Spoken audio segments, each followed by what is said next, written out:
Más de 100 millones de descargas. Mejor juego del año en Google Play. Mejor juego móvil Game Awards.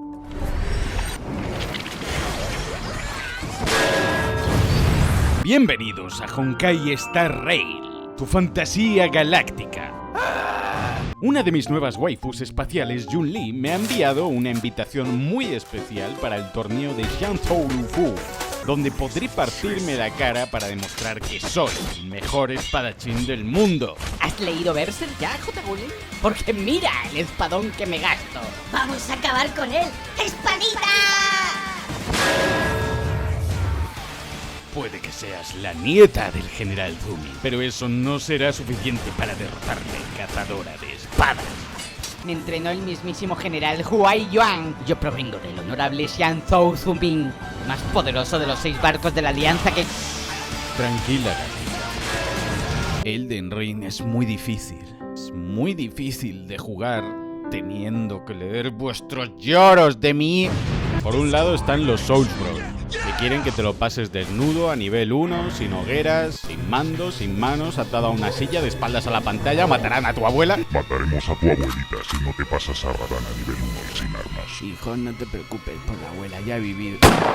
Y luego los que lloran por todo y que quieren matar al boss en 2 minutos sin explorar nada del mapa y pasarse un DLC que dura 80 horas en 10. Ay, J-Bullen, la verdad es que debo de admirar tu perseverancia. Eres un hombre tan grande, tan luchón. Y eso me prende. Pero da igual lo noob que seas o si es tu primera vez en Elden Ring.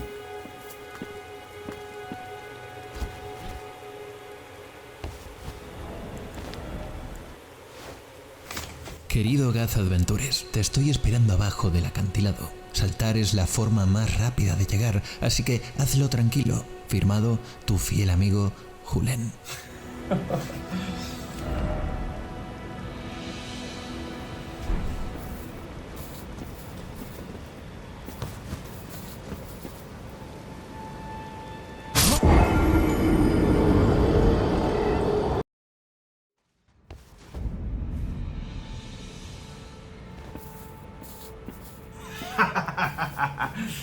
Muy gracioso, tío. Habrá gente que te diga que usar la lágrima es hacer trampas. ¿Cómo que no puedo usar la lágrima? ¡Hostia! Bueno, chaval, venga, a por él. Mira para allá, yo si eso ahora voy.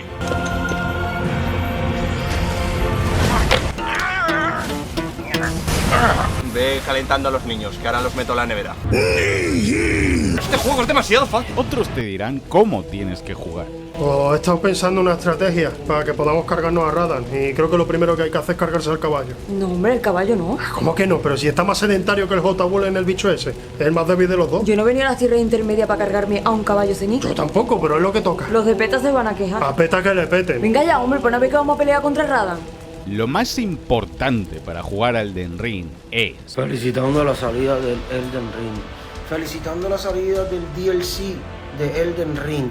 Elden Ring. Skrrr. Felicidades DLC. Elden Ring. Giovanni Vázquez, JV, junio 2024. Este es Giovanni. JV. Jova. Omni coming soon.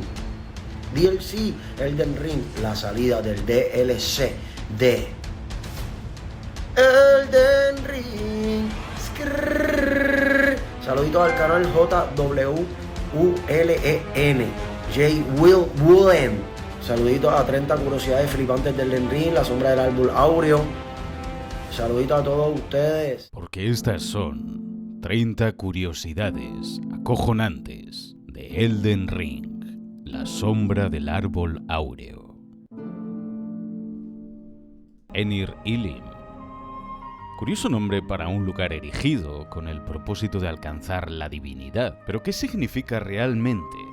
Curiosamente, el nombre acadio de Babilonia era Bab Ilim, que significa la puerta de Dios.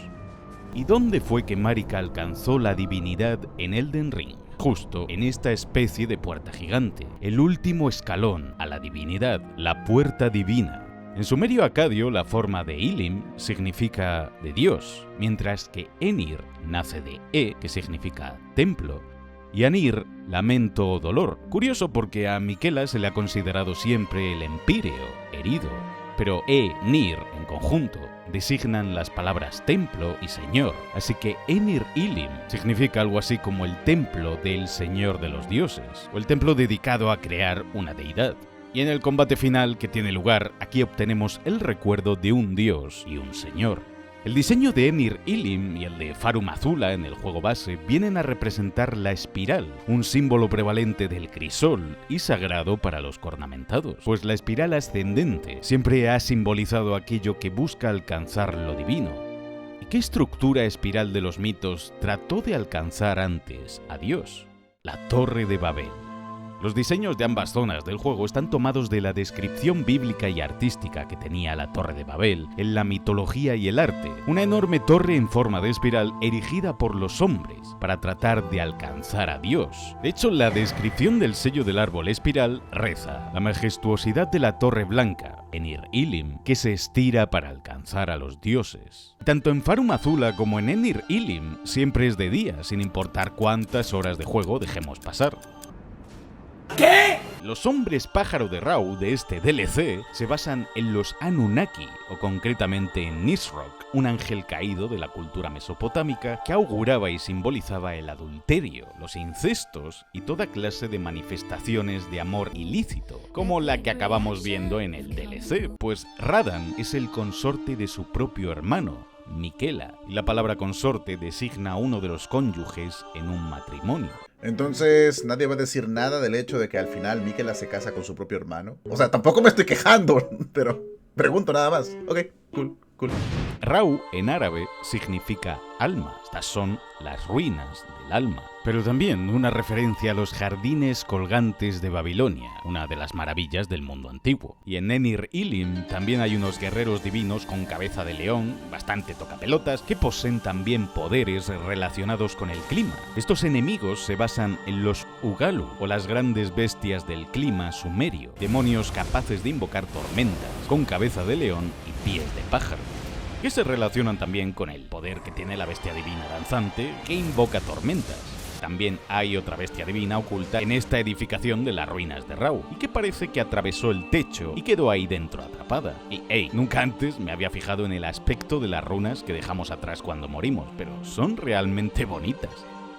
En la aldea chamán, si llevamos el escudo del centinela agreste con nosotros y vamos hasta el árbol áureo en miniatura que hay aquí plantado, las raíces que envuelven el escudo comenzarán a brillar de un color dorado intenso. Puede que sea un bug de iluminación, pero curiosamente solo pasa con aquellas armas, escudos y armaduras que poseen madera del árbol áureo, siendo las partes de madera las que más brillan en presencia de la luz de este pequeño árbol. Y sí, podemos usar este escudo para devolverle alguno de sus ataques mágicos a Relana.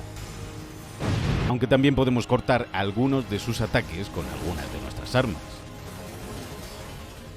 Volviendo a la aldea, no es solo que el árbol áureo en miniatura esté perfectamente casi alineado con el gran árbol áureo del mapa del juego base, o que la sección de en medio del mapa que faltaba coincida exactamente con el mapa del DLC. Es que el mapa del DLC es una mano con cada uno de sus 5 dedos, similar a la mano de Marika agarrando lo del tráiler, o una mano que agarra el árbol áureo que está en el mapa del juego. Las ruinas de dedos, que por cierto tienen la forma de la marca del asesino de dioses, cada una de ellas se ubican en la punta de algunos de los dedos de esta mano. Hay una ruina de dedos en lo que sería el pulgar, otra en el meñique y una última bajo la catedral de Metir, donde está Ymir.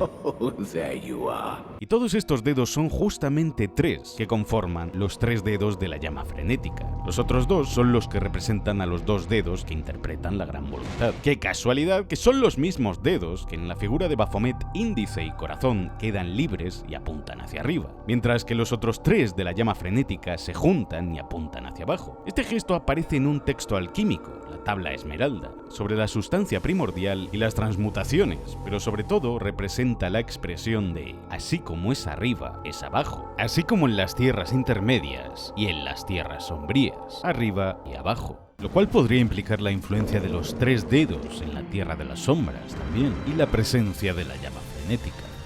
En la aldea chamán hay una casa en particular que se diferencia especialmente del resto y que está justo enfrente al árbol áureo que hay aquí. Es más grande que el resto de casas y le añadieron una pequeña cúpula de piedra sobre el tejado, un diseño que es exactamente igual al que vemos en Leyndell, pues este es el diseño de la alcoba de la reina Marika, es decir que Marika replicó el diseño de su alcoba en Leyndell a imagen y semejanza de su antiguo hogar en la aldea chamán, y la ubicó también al lado del árbol áureo. En la aldea chamán hay una estatua dentro de un árbol junto a una trenza dorada. Esta estatua es de la entidad que adoraba el pueblo de Marika. En la aldea ósea descubrimos esta misma estatua sin cabeza, pues los cornamentados se la cortaron para humillar a la fe de los Numen. Ante esta estatua de la aldea chamán, Marika ofreció su trenza izquierda y se la cortó. Y esta es la razón por la que siempre que veamos una estatua de Marika en el juego, siempre le va a faltar un trozo de trenza. Siempre tiene una trenza muy larga y la otra extremadamente corta. Hasta cuando vemos a Marika por primera vez en la intro del juego, sigue teniendo una trenza más larga que la otra. En las estatuas del juego base, Marika aparece en una pose más como de sacrificio o crucificada, mientras que la pose de las estatuas de las tierras sombrías es distinta, como si estuviese sosteniendo algo, y las 2 trenzas son casi de la misma longitud, indicando que aquí era más joven y tenía un cinturón de espirales. Así que las estatuas del Elden Ring representan a una Marika más mayor y las del DLC a una más joven. Pero ¿por qué se cortó la trenza Marika? Si leemos el ítem, reza: la ofrenda de la reina Marika a la matriarca. ¿Cuál fue su plegaria, su deseo? No queda nadie para responder y Marika nunca regresó a casa. No queda nadie en la aldea, pues los chamanes fueron masacrados por los cornamentados, descuartizados en la aldea ósea con esos grandes cuchillos que vemos portar a los elegidos para el ritual, como el NPC del cornamentado que porta la misma máscara, una llena de gusanos que cubrían sus rostros, para evitar ver el horror de descuartizar a todo un pueblo de chamanes e introducirlos en los tarros que vemos en las prisiones y la aldea, para que estos alcanzasen la santidad. La carne de chamán fermentaba en estos tarros y hasta se usó para moldear parte de la torre espiral, partes de Enir Ilin, para abonar la tierra que haría crecer sus árboles donde solo vemos figuras femeninas, y hasta la puerta divina está hecha con esa misma amalgama de carne, pues muchos de los cuerpos no tienen cuernos. Trataban de crear a un santo o un elegido capaz de ascender a la divinidad. Esa espiral está en todos lados, en sus jarrones, en sus pilares, en sus estructuras, columnas, arquitectura, hasta en algunas tortugas y animales, en sus encantamientos y hasta en cómo ponen las manos en forma de espiral para rezar. Y por supuesto, también estaba en el pelo de Marika, en sus trenzas. Pero la razón por la que Marika cortó su trenza fue por una promesa. Juró vengarse de todos los cornamentados, una venganza perpetrada desde el más puro odio, y que acabó cumpliendo al sacrificar gran parte de los cornamentados de Enir Ilin, cuyos restos vemos en la arena de Radahn. Y luego manda a su hijo Messmer en una cruzada para extinguirlos. Es más, puede que Marika fuese el primer experimento exitoso de los chamanes, por ser una Empyrea, que ésta fuese descuartizada y naciese de uno de esos tarros, convirtiéndose en la elegida por los cornamentados para ser una diosa, pues fue la única que no se convirtió en una abominación. Marika, al ser consciente de cómo masacraron a su pueblo, que le hicieron lo mismo que a ella, decidió seducir a los cornamentados para que construyesen la puerta divina, y una vez todo estuviese preparado para ascender a diosa, los traicionó y sacrificó. Por eso en el tráiler la vemos con el pelo suelto, porque ya ha cumplido su promesa. Hasta podría ser que la piel de la serpiente de la aldea ósea perteneciese a una serpiente que fuese introducida en el tarro junto con ella, y por eso al nacer su hijo Messmer nació bajo la influencia de una serpe, y es constantemente consumido por una, llevándola a ocultar ese aspecto de ella, sellando a la serpiente en su hijo y mandándolo a las tierras sombrías, algo que casa con la posibilidad de que Godfrey fuese también un cornamentado, pues los cornamentados adoraban la figura del león. La bestia divina es un león. Hay leones por todos lados en Enir Ilim. Es un animal sagrado y Godfrey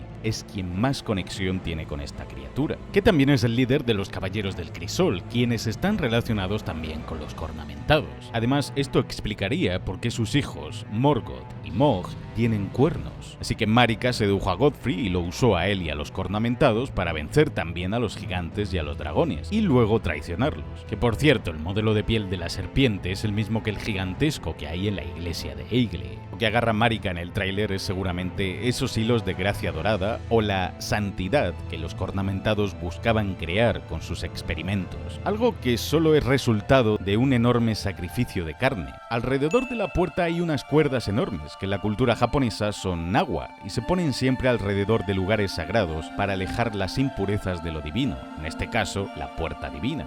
Marika tira de esos hilos como si intentase entrar a la fuerza en esa divinidad, abriendo la puerta con esa llave y rompiendo las cuerdas. Romina, que es por cierto este personaje que vemos en el tráiler, iba a decir en su combate: Children of the tower, butterflies take wing.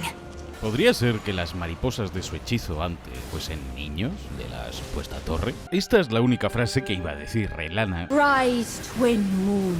pero fue eliminada. Pero su hechizo de las lunas gemelas puede destruir los meteoritos de Radan en su primera fase. Donde combatimos con Relana, notaremos que en el suelo hay un círculo de agua enorme. En el juego base, donde luchamos contra el Caballero Real Loretta, había también un círculo de sillas rodeando un estanque de agua igualito a este. Si derrotamos a Relana, el lugar se convierte en un sitio de gracia llamado Patio Observatorio Lunar de Ensis. Estas pequeñas piscinas eran para que los sabios de Caria pudiesen estudiar la luna al ver esta reflejada sobre la superficie del agua cada noche. Esta idea ya se introdujo en Bloodborne, la escuela de Mensis, que se parece mucho a Ensis, donde se derramaban líquidos para crear espejos donde la luna se reflejase, a modo de portales a otros mundos. Los aztecas y otras culturas antiguas usaban el agua para poder reflejar el cielo nocturno y así poder estudiar los astros para crear mapas astrales exactos. Y el avatar del árbol áureo, el girasol inmortal, tiene en su cara unos pequeños puntos amarillos que poseen la forma de la constelación de las Pléyades. Siempre que vemos los girasoles sombríos, estos apuntan hacia el árbol sombrío, cubierto por estos enormes telares que vienen a representar que las tierras sombrías están ocultas bajo ese manto de sombras que proyectan los telares de la reina Marika. Cuando llegamos al bosque abisal por primera vez nos aparece el mensaje de que no podemos invocar en toda esta zona a Torrentera, porque nuestro querido corcel tiene miedo. ¿Pero de qué? Si no puede morir, es un espíritu. Si leemos la descripción de este ítem, confirma que la llama frenética tiene el poder de erradicar de la existencia hasta los mismos espíritus como Torrentera, aunque sean eternos. Por eso Torrentera no quiere aparecer en esta zona, porque no quiere morir. Maldita cabra cobarde, la zona está llena de linternas de invierno de Bloodborne que ahora son invencibles. A no ser que les hagas un par.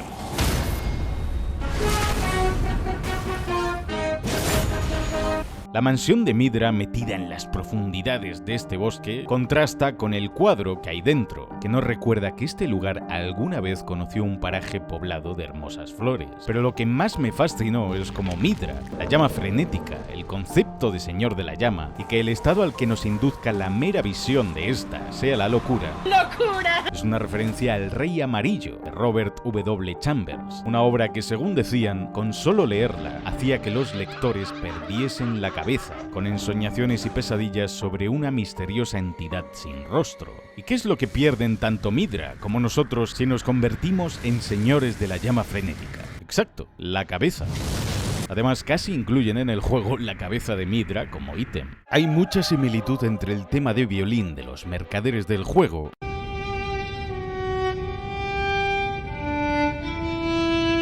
y el tema del combate de Midra.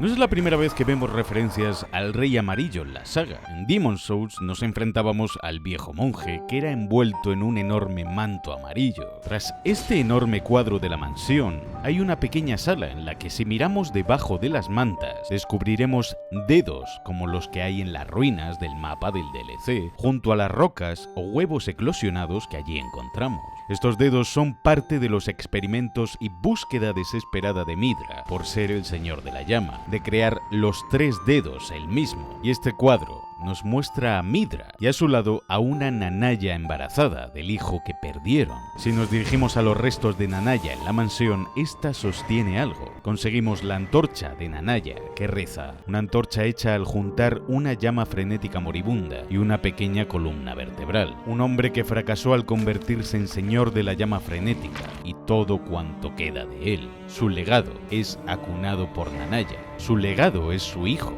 Y si examinamos la antorcha de cerca, veremos la pequeña columna vertebral de un bebé enroscada hasta terminar en esa llama, pues este fue el destino del recién nacido, hijo de Midra, y el comienzo de su vertiginoso descenso a la locura. Hasta vemos a algunos de los sirvientes de la mansión ejecutados a la entrada de la mansión, al igual que podemos escuchar los gritos de tortura de Midra. Depths of your foolishness. Aunque si no le pegamos, este nos perseguirá incansablemente por toda la arena del bosque. Si hablamos con la vieja cornamentada del almacén, con la cabeza de bestia divina puesta, nos hablará directamente. Y hasta nos dará un guiso de escorpión. Pero si la matamos antes del combate contra la bestia divina danzante, el diálogo de la cinemática cambiará.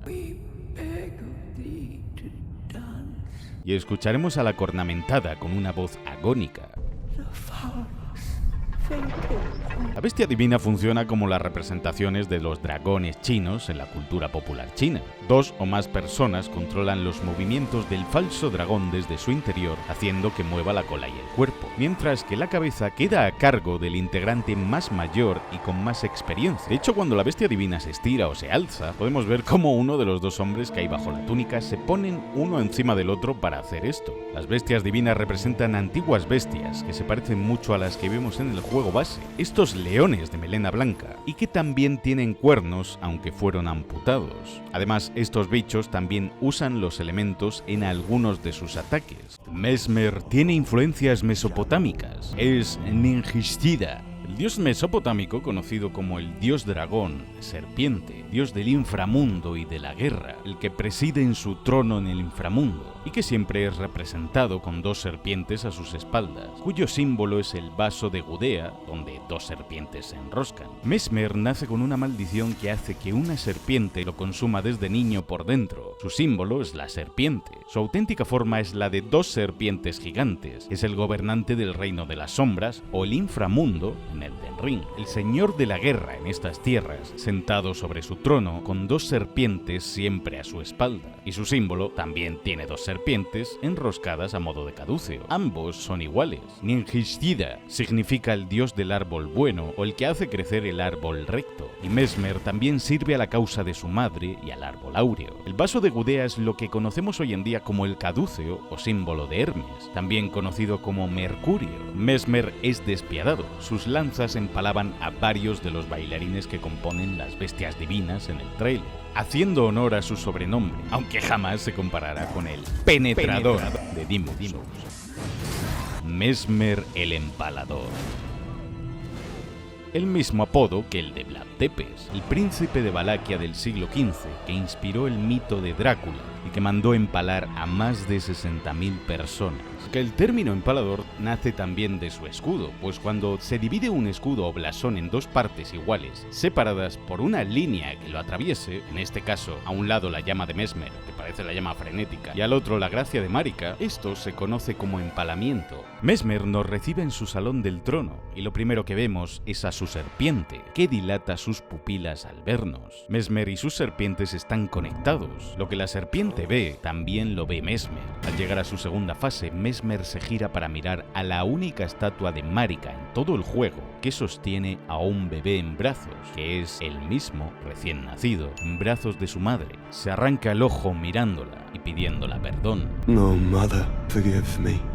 Primero por arrancarse el ojo, pues este es el sello que su madre Marika impuso en él para contener a la serpiente, ya que su madre odiaba al engendro, que era su hijo, sin el poder de este sello que habitaba en el ojo de Mesmer. Si pausamos por un segundo, podremos ver que su pupila es en realidad la runa de Marika, y en segundo lugar pide perdón a su madre por ser como es, por su naturaleza. Mesmer se ve a sí mismo como un monstruo repudiado por su propia madre. Lo que Mesmer siempre ha buscado en realidad es la validación de Marika, seguir sus órdenes, cumplir su venganza contra los cornamentados. Quiere que su madre lo acepte y lo ame. Por eso tiene una estatua de su madre con él de niño. Toda la historia de Mesmer viene de Erictonio, hijo de Atenea, un niño que de cintura para abajo era una serpiente. En algunas representaciones Atenea sale junto a una serpiente que representa a ese hijo indeseado, pues es fruto del abuso que ejerció Hefesto sobre la diosa, y Atenea suele ocultar bajo su escudo a la serpiente, escondiéndola, avergonzada por este hecho, al igual que Marika hizo con Mesmer, ocultándolo en la Tierra de las Sombras. Mesmer habilitó una sala de la Fortaleza Sombría como hospital para tratar de curar y mitigar el dolor del pueblo de su madre, los jarros vivientes, y que en su frente portan la runa de Marika y Radagon. Por eso encontramos a dos centinelas agrestes apostados y enviados por Mesmer a proteger la aldea chamán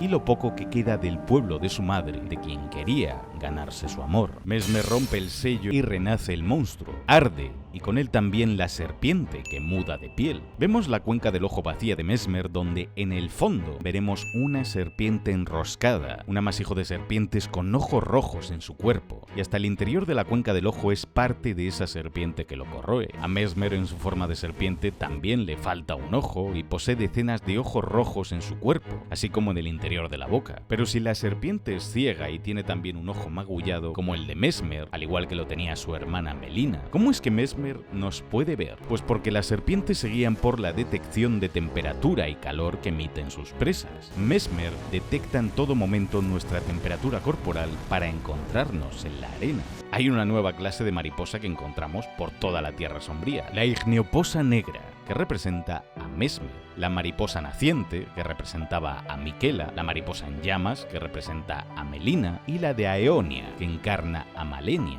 simbolizando a los 4 hijos de Marika y Radagon. Y si seguimos la quest de Ymir, podremos invocar a Jolán en el combate contra Mesmer. La serpiente abisal de Mesmer nos ataca solo durante unos segundos y después se descompone en una materia negra y oscura. La propia cuenca del ojo de Mesmer representa el vacío, con una serpiente o uroboros enroscada sobre sí misma en el interior. El vacío o el abismo es la primera materia en la alquimia, donde se denomina mercurio, símbolo de Mesmer. El mercurio en la alquimia se representaba como esa masa de vacío negra, o también como 2 serpientes entrelazadas. Por eso el caducio, un símbolo que tantas veces hemos visto a lo largo de la saga, es el símbolo de Hermes, Mercurio. El abismo de Dark Souls 1 y las 2 serpientes que conocemos en el juego. Pero el mercurio solo obtiene una forma cuando en la alquimia se unen el Rey Rojo y la Reina Blanca, es decir, la unión de la energía masculina y femenina en un solo ser, un ser divino y perfecto conocido como el Rebis, o el hermafrodita que tiene ambos géneros, la unión de Marika, la Reina Blanca, y Radagon, el Rey Rojo, y de su unión nace el Mercurio, es decir, Mesmer, la serpiente.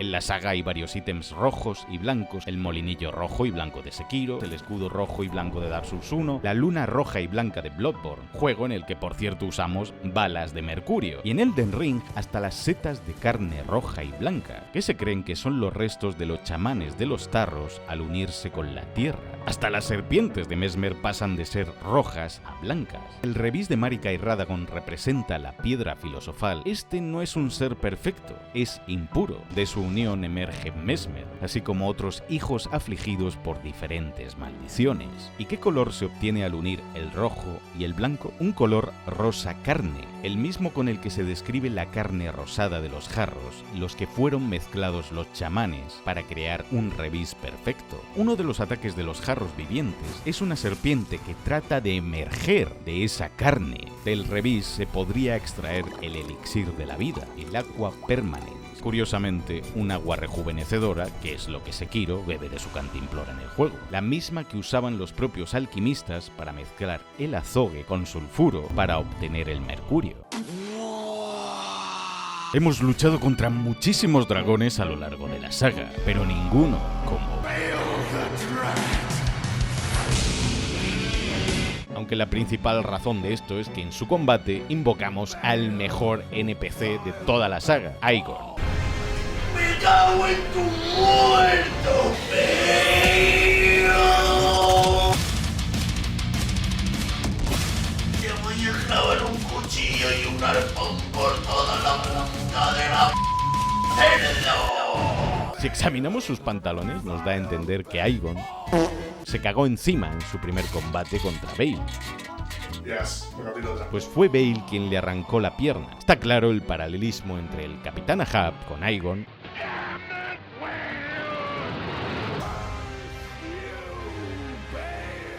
y de Bale con la ballena que le arrancó una pierna en la obra Moby Dick. De hecho, quiere llenar a Bale de arpones, como si fuese un cachalote al que tiene que dar caza y jura vengarse de él. A Bale le falta parte de un ala y una pierna, por eso se apoya en su cola para pelear, resultado de su cruento enfrentamiento con Placiduxas, a quien le arrancó algunas de sus cabezas, por eso porta al menos 2 de las que le arrancó en su espalda. ¿Y qué te hizo a ti, Placidusa? Nada. Se llama en inglés Bale the Dread, una referencia a Balerion en Juego de Tronos, y cuyo jinete era Aegor. Bale seguramente fuese el artífice de la muerte del gran dragón que vemos a los pies del pico, pero si le prestamos atención a la arena donde luchamos contra Bale, nos recordará a la arena donde luchamos contra Placiduxas. Pues puede que Farum Azula estuviese originalmente ubicado en el pico escarpado de Bale, o que simplemente Bale moldeó la roca a imagen y semejanza de Farum Azula con sus llamas para replicar el lugar donde Placiduxas reinaba, pues la ambición de Bale era ser el señor de los dragones y tomar su lugar.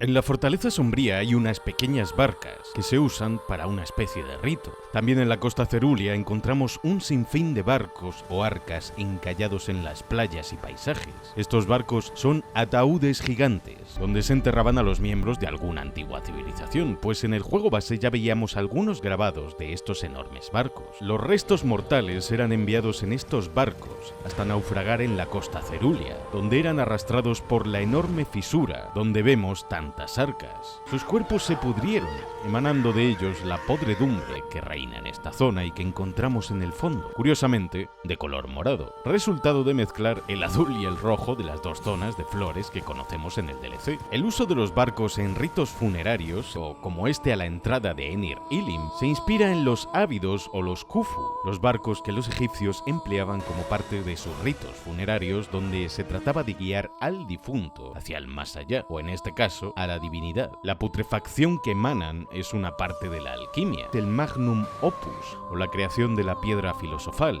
el ennegrecimiento o nígredo, y que pasa por una serie de estados o colores relacionados con el rojo o rúbedo, el albedo o blanco y citrinitas dorado. Estas 4 etapas se subdividían en unas 14 fases distintas, de procesos de separación de elementos que casi coinciden con las 13 cruces de Miquela, donde este abandona partes de sí mismo para ascender como Dios, así como a los 14 Via Crucix que hay en una iglesia cristiana. Las flores de la costa Cerulia son azules, pero las flores de Charo son rojas. Son flores del infierno, un lirio japonés asociado a la muerte. Y las habréis visto en cientos y cientos y cientos de animes, porque madre mía, parece que no hay otra flor para los opening de anime. Y esta zona tiene precisamente mucho que ver con la muerte, sabes funerarias que hay, las tumbas. Lo primero que vemos al llegar al DLC son estos gigantescos golems de fuego.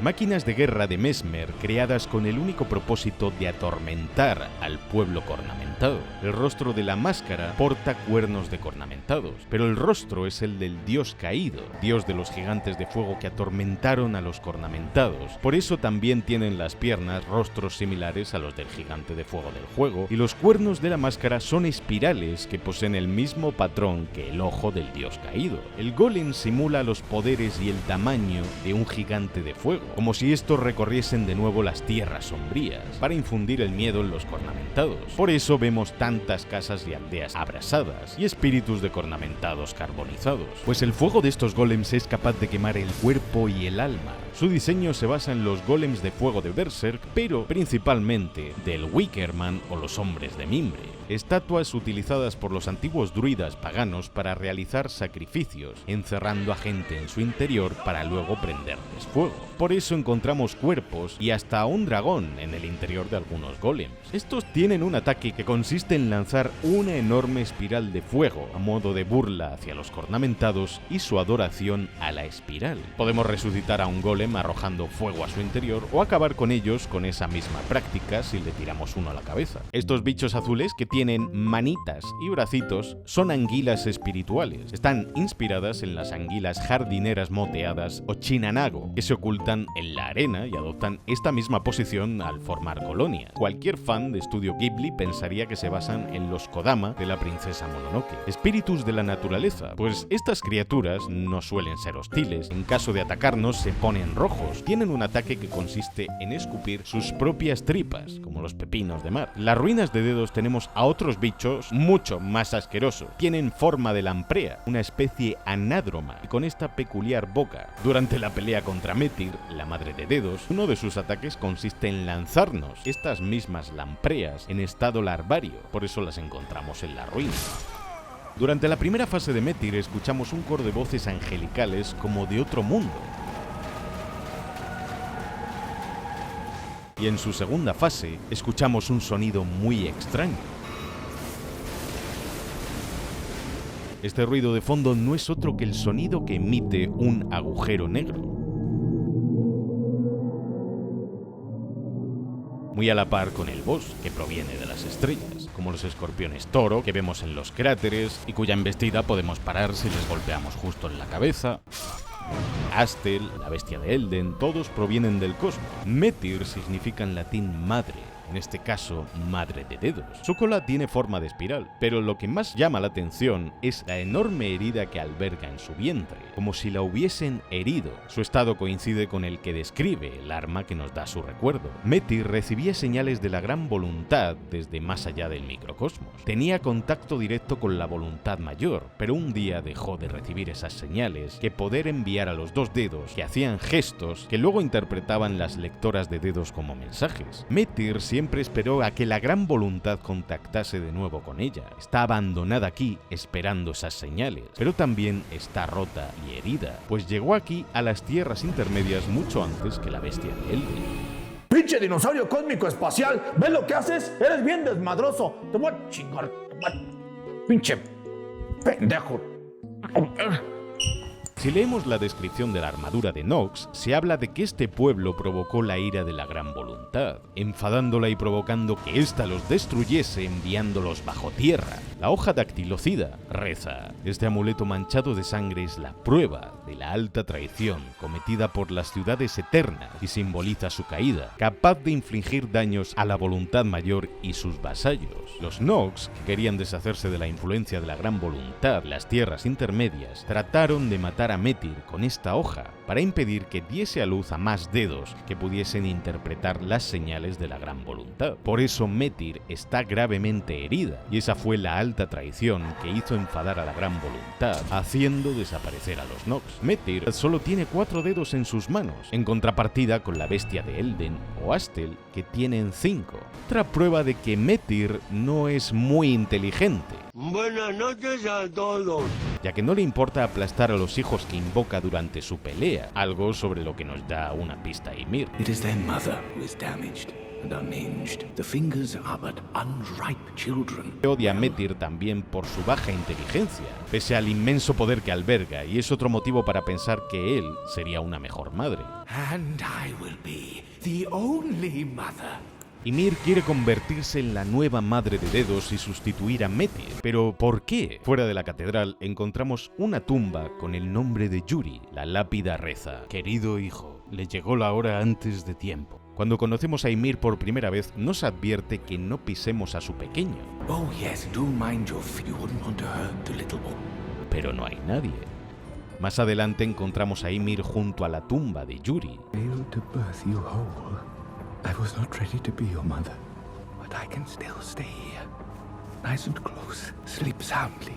Perdió a su hijo. Lo más seguro es que el niño ya naciese muerto, pues asegura que fracasó en darle a luz de forma completa. Esto obsesionó a Ymir hasta el punto de volver a querer ser madre a cualquier costo. Poor thing. Another bad dream, Yuri. Put that rotten thing out of your mind. That tangled mess can't hurt you. Ymir quiere que matemos a Metyr para ser la nueva madre de Dedos. Y cuando salimos de las ruinas, este parece como si estuviese embarazado de nuevo. Pero ¿por qué nos atacan Yolan y Ymir si les hemos ayudado en su quest? Yolan nos ataca porque Ymir le miente y dice que lo hemos herido para entrar a las ruinas o simplemente para que nos mate. E Ymir quiere matarnos para conseguir el recuerdo de Metyr que obtenemos al matar a la madre de Dedos, para poder convertirse en una madre completa. La armadura de Yolana tiene una huella dactilar en el pecho, pero también se basa en la armadura de Sauron del Señor de los Anillos. Y si le damos el iris de gracia conseguiremos su ceniza. En la aldea chamán, si nos dejamos caer desde aquí, podemos acabar consiguiendo las cenizas de Yolan y Anna para invocar a ambas. Y el diálogo de Ymir cambiará si soplamos una campana distinta a la que nos ha dicho. The hanging bell you sounded was not the one on the map I gave you. The bell you found was in fact here. Please take a second look at the original map. Habréis visto por el juego estos pequeños potes de cerámica negra colgando en muchos puntos aleatorios. Si los rompemos, nos dropearán valiosos ítems. Si usamos el grillete de Margit, se romperán solos y caerán sin que tengamos que usar flechas. Además, si matamos a espíritus ornamentados fuera de Belurat, nunca nos darán cuernos plateados, ni dorados. Pero si lo hacemos dentro del castillo, muchos de los ornamentados que matamos sueltan estos ítems, porque son monedas antiguas de los ornamentados. Representan a las altas esferas de la sociedad, es decir, que los ornamentados que matamos en el castillo eran nobles, y los de los exteriores del mapa no sueltan nada de esto porque no tenían poder adquisitivo, eran pobres. ¡Gente pobretona! Estos golems de piedra de las forjas a veces aparecen acariciando a los limos de lava. ¡Vengo a empeñar a mi hijo! Son bastante duros, tanquean muchísimo daño, así que puedes lanzarles dardos de cristal para que cortocircuiten y ataquen a los limos de lava o a otros golems. También el hechizo del escudo de Dedos puede protegernos de las magias de Relana y otros hechizos como la llama frenética. En un mausoleo nos enfrentamos a Rakshasa, un samurái de armadura roja, cuyo nombre viene de Rakshasa, un ser demoníaco de la religión budista e hindú, devoradores de hombres, conocidos por ser profanadores de tumbas, razón por la cual encontramos a este guerrero profanando este mausoleo. La armadura tiene ese color rojo de la sangre por los enemigos en los que se ha bañado. Otro enemigo interesante es la bailarina de la costa Cerulia, porque su modelo de NPC, su cara, es exactamente igual que la de Tanith, a quien encontramos en la mansión volcánica. Si prestamos atención a la forma del caballero putrefacto, comprobaremos que al posarse sobre el suelo usa las cuatro patas. Es el esqueleto de un caballo, vaya. El mismo caballo que monta y que está tratando de huir del propio fango morado que lo arrastra de nuevo hacia la putrefacción. Y este esqueleto fue arrancado de ese mismo caballo a la fuerza por la putrefacción. Es decir, que el jinete, el caballero, no es ningún caballero, sino el esqueleto del mismo caballo que monta, que fue absorbido por la putrefacción, convirtiéndose en un ser grotesco, con un patrón de ataques muy raro y similar a los del huérfano de Kos en Bloodborne. Si observamos a los animales que nos rodean en la hoguera previa a este combate, veremos que las criaturas están durmiendo. Si las matamos, obtendremos a veces el néctar de Santa Trina, que deriva del néctar de la propia Santa Trina. Si tomamos este néctar 4 veces, podremos empezar a oír la voz de Santa Trina.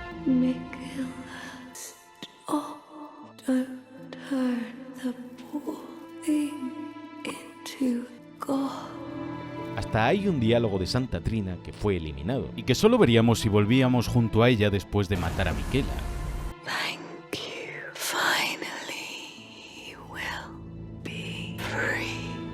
Santa Trina hasta aquí pues fue Miquela quien arrojó a la santa al fondo de este abismo, pues aquí abandonó su amor. Si seguimos la quest de Thioler, este nos hará un brebaje negro que induce al sueño a los dragones y a cualquiera que lo tome. Si lo usamos de noche sobre la sacerdotisa, la dormiremos. Tras matar a Veil, despertará y nos dará una nueva magia. Mucha gente piensa que la maldición de Miquela es ser eternamente un niño, pero en realidad su maldición es la nascencia, la acción o efecto de nacer. La maldición de Miquela es que desde su cuerpo físico hasta sus mayores ambiciones o deseos jamás se desarrollarán ni crecerán lo suficiente como para llegar a completarse. Tiene aspecto de niño porque nunca llega a crecer por completo ni a desarrollarse como un adulto. Su plan para curar a Malenia también está incompleto. Ni siquiera pudo cumplir su sueño de convertir el Halictree en una alternativa al árbol áureo, por no mencionar que su ambición de convertirse en un dios verdadero está destinada a verse truncada por nosotros. De hecho, justo cuando acaba de nacer como dios, cuando por fin cumple algo en su vida, es justo cuando lo matamos,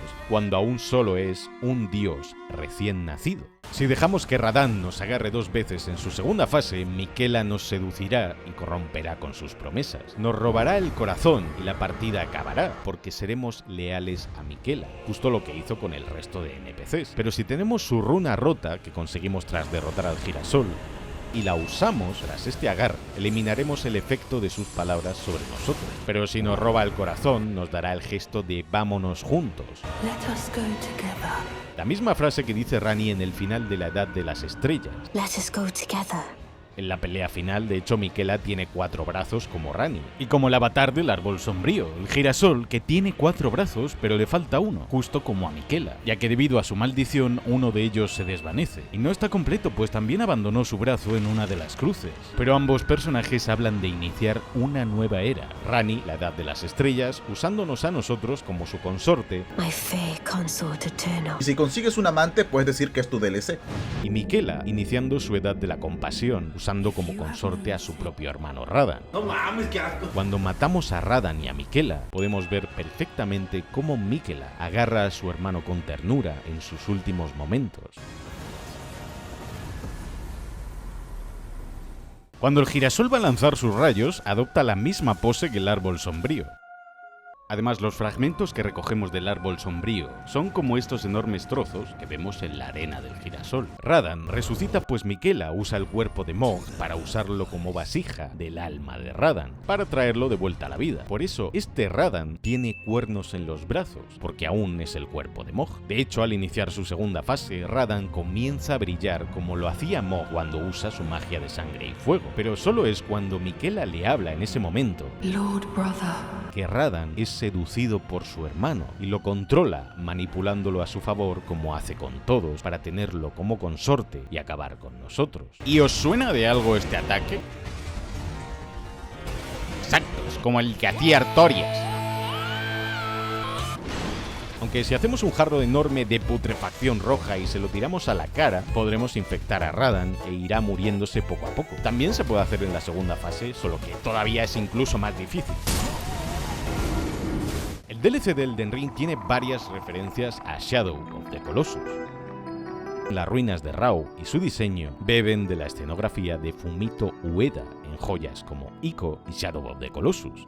Podremos hallar una espada en una funda de piedra, una reliquia de una civilización perdida de un tiempo muy lejano. Cumplía una función ritual en los altares de luz y oscuridad. Oscuridad y luz, luz y oscuridad. Esa civilización perdida es la tribu de Wanda en Shadow of the Colossus, y esta espada es la que usaron en el ritual para sellar a Dormin, la misma espada de luz que usó Wanda en el juego para iluminar su camino hacia cada coloso. Y estos altares son similares a los que usábamos para guardar partida. Si llevamos la espada a un altar y la bañamos en luz, esta se convertirá en la espada de luz, cuyo diseño y patrón de la hoja es prácticamente el mismo que el que tenía la del juego. Hasta la forma base de la espada de piedra podría ser la espada del sol que conseguíamos en el contrarreloj del modo difícil. La habilidad de la espada de luz no es otra que despedir rayos de luz casi iguales a los que emitía la espada de Wanda. ¿A eso o al trolazo de He-Man?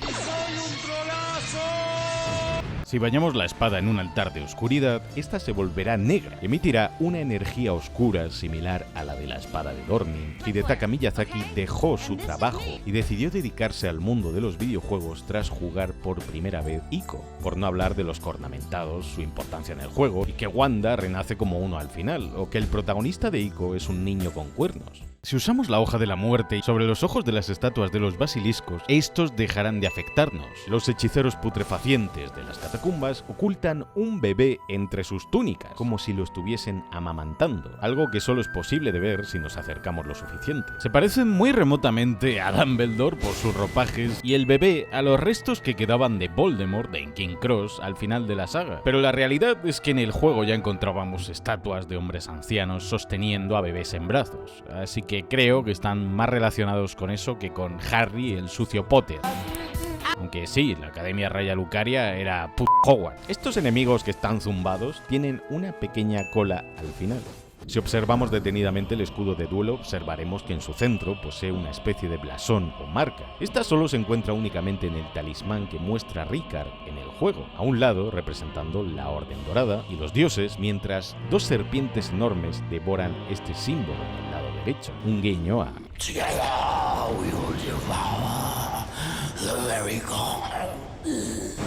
Si nos ponemos el set de Dane o Haseka, encontraremos una brizna de hierba dorada justo en el pequeño bolso o bandolera que porta. Este mismo emblema lo encontramos en la capa de consorte de Radan, así como en la capa original del juego base con los lirios de Miquela. Dane también habla, aunque solo si lo matamos en último lugar durante la pelea contra Leda y el resto de NPCs. En la aldea chamán las notas que escuchamos son los mismos acordes que los de la bestia de Elden. En el tema de Relana, durante su pelea, escuchamos parte del leitmotiv de su hermana Rennala.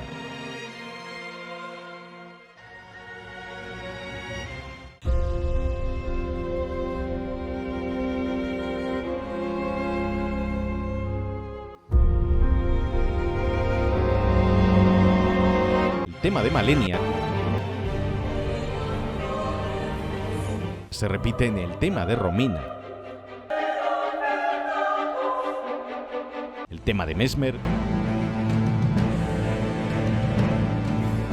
comparte similitudes con el de Radagon. El canto que escuchamos en el bosque abisal de Midra tiene conexión con los coros de la bestia de Elden. Tema del consorte Radan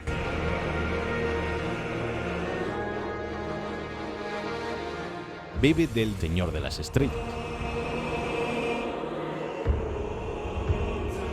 Y el mismo patrón musical se repite en la pelea contra los avatares del árbol áureo y contra el girasol.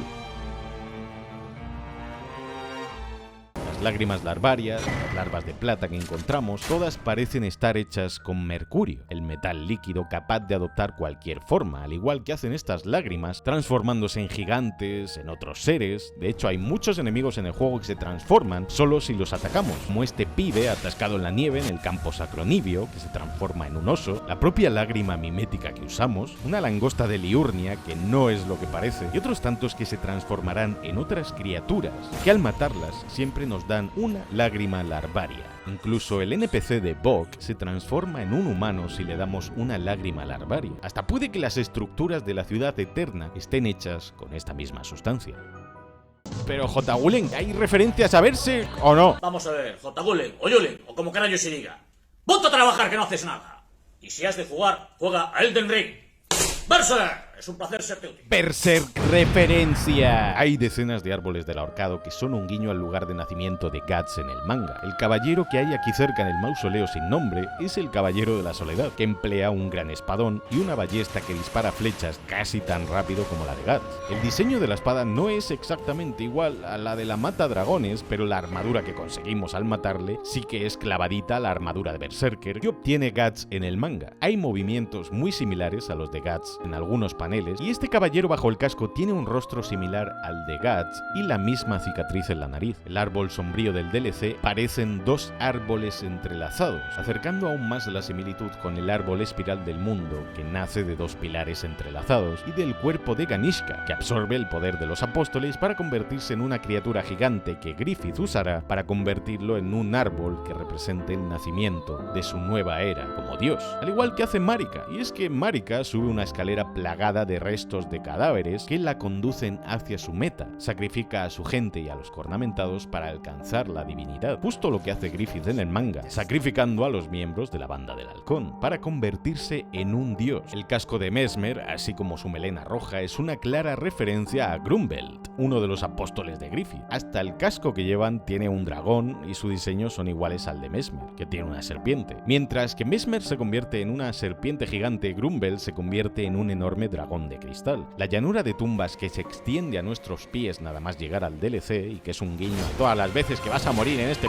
juego, es similar al paisaje que encuentran Guts y los demás al llegar a Elfhelm. El conde Ymir, que actúa como madre, tiene una vestimenta muy similar a la reina de Midland en el manga. Ohaseka Dane, su sombrero, su ropa, se parece mucho en general a Mozgus. El árbol sombrío es el Clifford, o la contraparte del árbol de la vida en la alquimia, zona que visitarán Guts y los suyos en Berserk. Leda es similar al personaje de Farnese. Miquela y su capacidad para manipular los corazones de la gente y unirlos a su causa es un guiño a cómo Griffith hacía que los mercenarios se uniesen a él para dar su vida. Sus facciones dulces, el pelo blanco, hasta la crisálida de Miquela es comparable al capullo en el que Griffith se convierte en Fento. Radahn en su prime, su apariencia es más cercana a la del rey Kaiseric, y su unión con Miquela podría ser un paralelismo a la unión entre Zod y Griffith, o más bien al flashback del caballero de la calavera cuando cree tener a su esposa en brazos. La armadura y las garras de Oso Rojo es un guiño a la armadura descartada del oso que jamás vimos en Dark Souls 1. Si hablamos con Moore y le decimos que esté triste para siempre,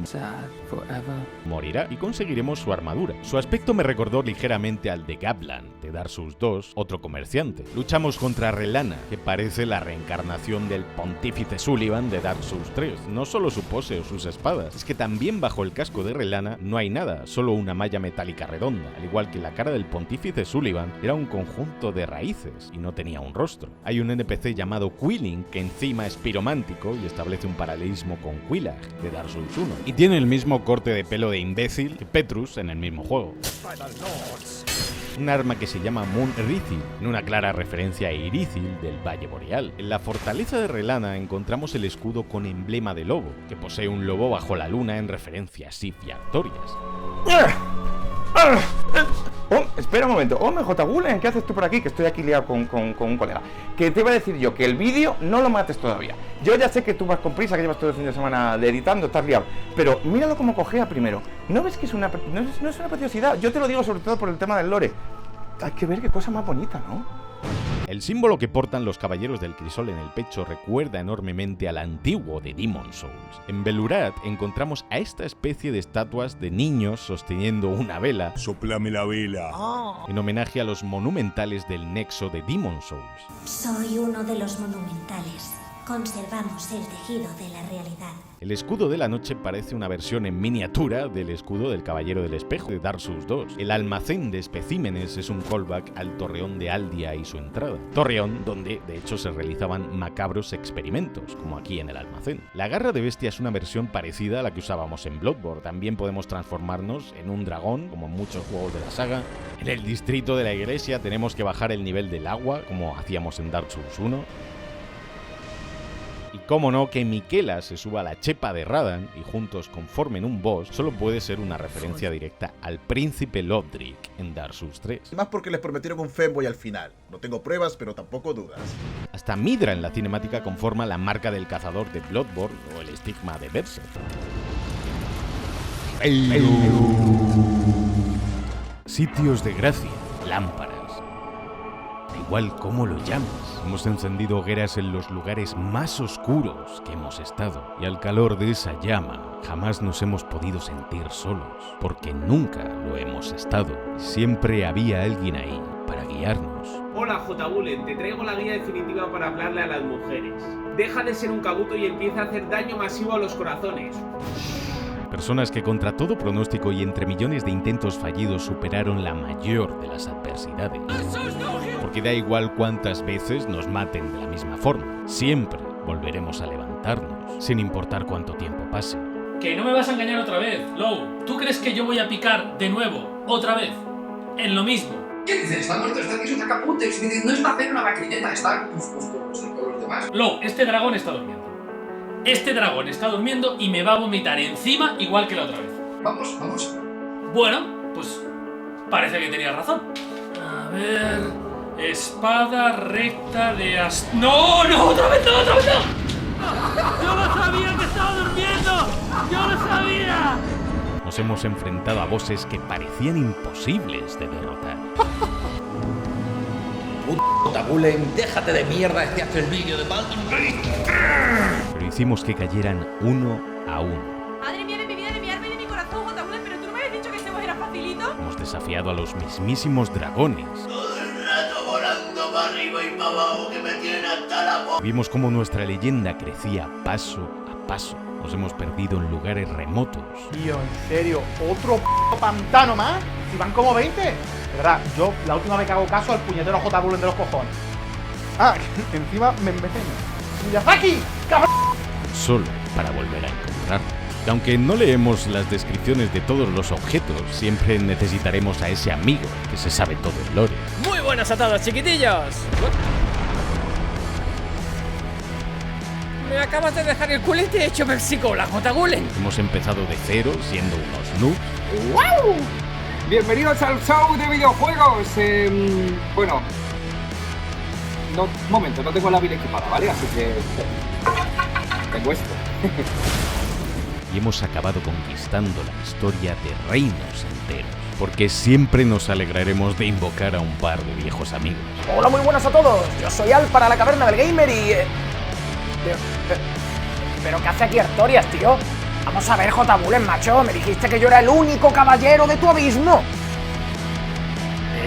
¿Qué pasa, gente?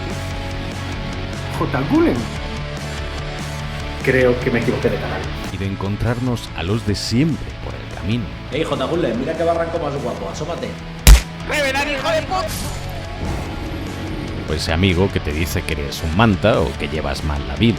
Tú, Gulen, que escúchame, que esa build tiene un error. Amigos que te acompañarían hasta el fin del mundo. No voy a decir que la nieve esté mal. Un arco rúnico, lo que vale hoy en día un arco rúnico, no se ha visto en la vida, se ha visto eso, vaya. Por esos lugares que nos ha dado esta saga, donde poder descansar siempre. Hey, aquí Marmota descansando. Un saludo al Jotagulen y déjenme coro mi build. ¡No mames, me falta un alma! Por todos aquellos que llevan build de mago, por los que ya no están, pero que siempre nos van a acompañar. Porque todo se reduce a ese salto de fe. He tenido la suerte de poder crecer viendo algunas de estas leyendas, haciendo vídeos, de haber reído noches enteras cuando más lo necesitaba con su contenido. Su punto débil son los huevos. O entreteniéndome durante horas de madrugada cuando no podía quedarme dormido. Porque no hay nada más bonito que poder influenciar de forma positiva en la vida de una persona que te pueda estar viendo en estos momentos. Poder tenderle la mano, como hicieron estos juegos, para continuar un día más adelante. Por eso hago estos vídeos, porque si el día de mañana hacéis algo grande, cumplís vuestros sueños o lográis seguir adelante, espero haberos inspirado y ayudado la mitad de lo que ellos me ayudaron a mí.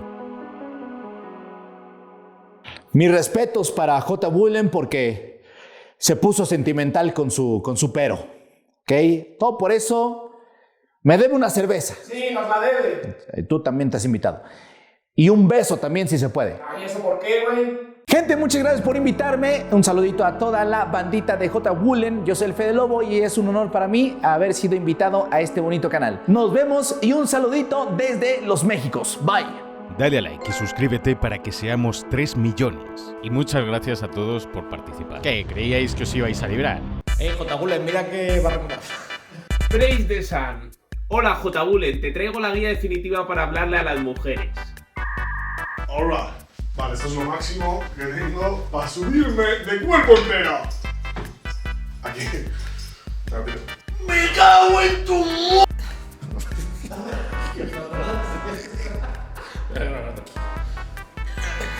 Hola, Javi. Bueno, Voy a entrar en la escena del boss, ¿vale? Ahora continúo.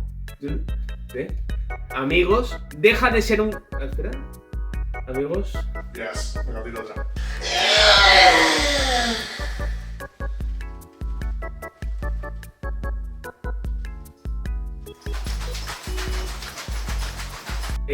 Amigos, espera, que continúo, espera.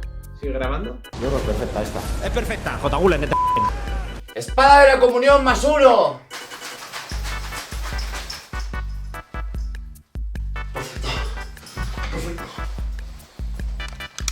Saludito a todos ustedes. Saludos mi gente, felicitando a la salida del DLC de LC, Elden Ring, Giovanni Vázquez, JV, Omni coming soon, este es Giovanni. Espera un momento, hombre, J. Gulen. Elden Ring. Yo va JV. Latino, el mundo entero, Puerto Rico. Giovanni Vázquez, junio 2024. Felicidades. DLC Elden Ring, DLC Elden Ring, tu salida. ¡Dale fuerte! ¡Si muere! Me vais a perdonar las pintas, ¿vale? Me acabo de despertar, acabo de bajar a por un café a la cafetería de abajo del hotel y salgo y me encuentro con eso. No soy un experto yo, pero tiene pinta de tener como mínimo segunda fase, así que ya sabes, te subes fuerza, espadón y a por ello, campeón. Deja de ser un cabuto, amigos. Deja de ser un cabuto. Siempre caen, macho. 20 juegos haciendo lo mismo es acojonante. Siempre pican. Voy a darle otra vez a ver si viene otro. Si le vuelves a dar, lo que haces es desinvocarlo y ya no puedes invocarlo. Mierda. Procedo a hacer de la lágrima, que va a ser medio subnormal. Deja de ser un cabuto y empieza a hacer daño masivo a los corazones. Espérate otra vez. ¿Sí? Bueno, pues si la usas, los. Y grabo otra vez. Vale. Te juro que no, que lo ha matado J. Gulen, que lo he visto yo. Allá con los demás.